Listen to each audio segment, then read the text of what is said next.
chapter 4.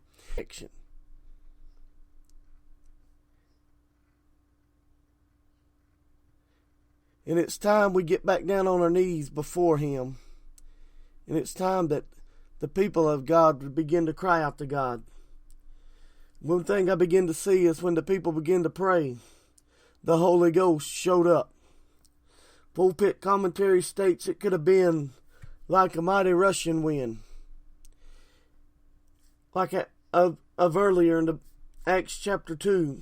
And it could have been as an earthquake. But there's one thing for sure, that when the Spirit of God begins to show up somewhere, there's going to be a shaking that takes place. When the Holy Ghost shows up, there's going to be something that happens.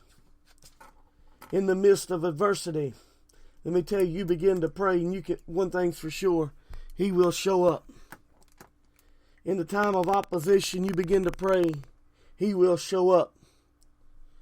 In the time of persecution, He will show up. The one thing's for sure, He is there. If you'll cry out to God, He'll show up on your behalf. If there's ever been a time where the church needs to get back on its knees and have a Holy Ghost shaking, it is right now. A world in chaos will need a church in revival. It needs a church full of the Holy Ghost and of the Spirit of God. Understand the conditions of the day that we're in. In Isaiah chapter 5 verse 20, woe unto them that call evil good and good evil, that put darkness